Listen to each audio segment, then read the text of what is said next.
Hello guys, welcome to CTPS Education.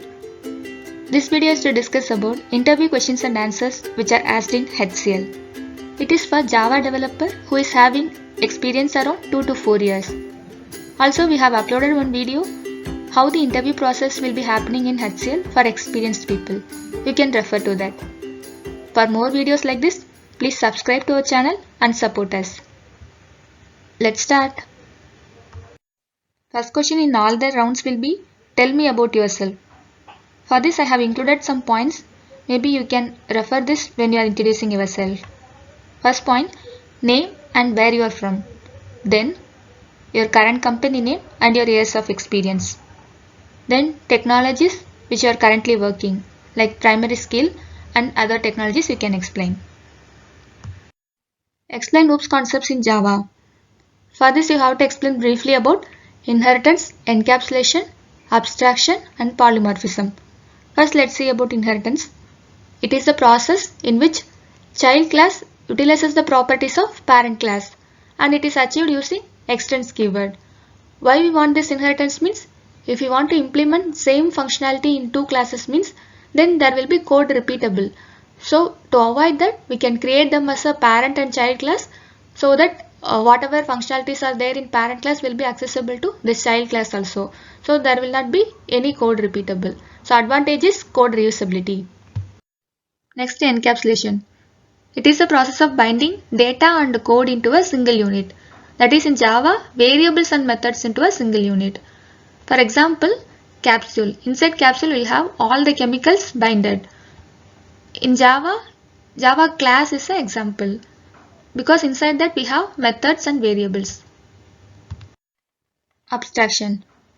It is the process of providing only necessary data to the users and hiding the implementation. So advantage is security since we are hiding the implementation. Abstraction can be achieved in two ways, interface and using abstract class. In interface, 100% abstraction can be achieved. By using abstract class, only partial abstraction can be achieved. Polymorphism. It is a process in which one object is used in many forms.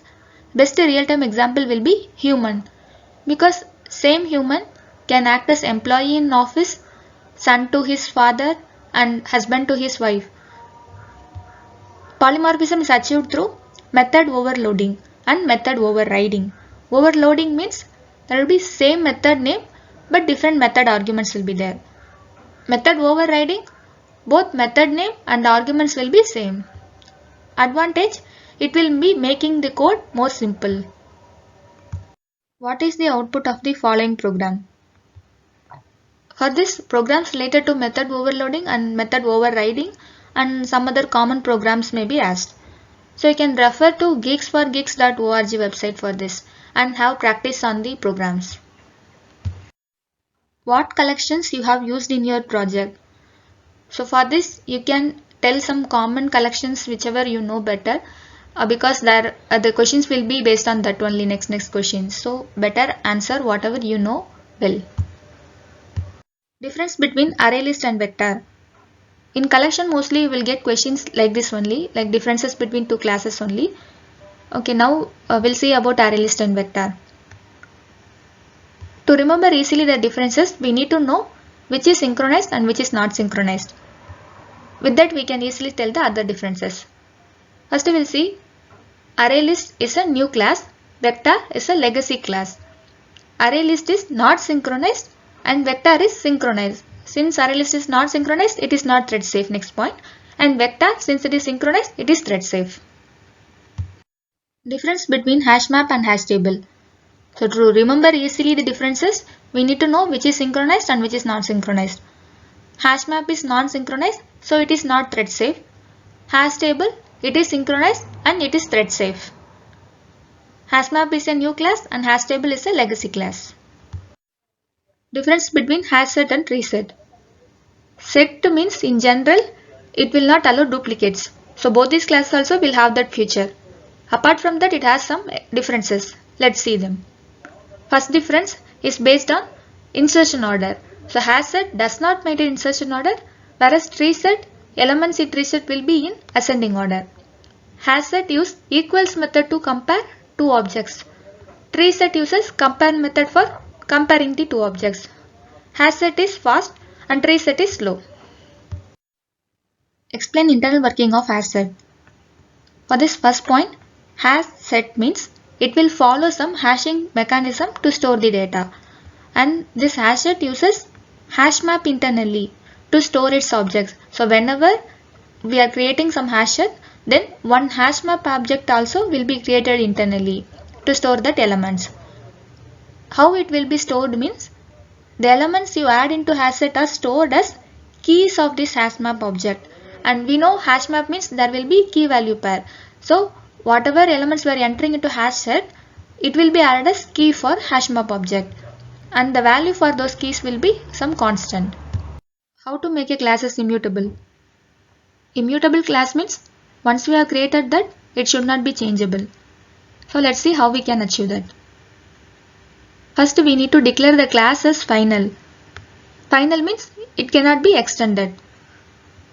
Then inside class, what are the things we will be having? Variables and methods. So first variables we need to make it as private so that it cannot be accessed outside of the class, and it should be final so that it cannot be changed. Then for initializing these variables we need to use one constructor. Then for methods we need to provide only getter methods, no setter methods, since it should not be changeable.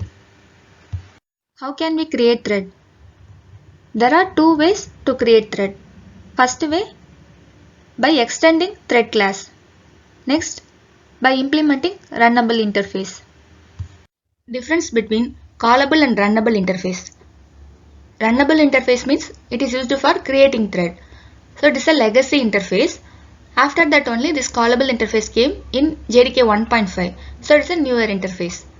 Runnable interface has one method called run. Callable interface has one method called call. This run method of runnable interface does not return any value, that is its return type is void. Call method, it returns some value. Runnable interface belongs to java.lang package. Callable interface belongs to java.util.concurrent package. What are the new features of Java 8? Some of the important features are Lambda expression, functional interface, static and default methods in interface, streams API, datetime API changes, method references. If you want, you can add more, but these are the important features. Also, if you want more information about these features, please watch our Java 8 interview questions video. What is functional interface? Functional interface means the interface which contains only one abstract method in it. So it is also known as single abstract method interface.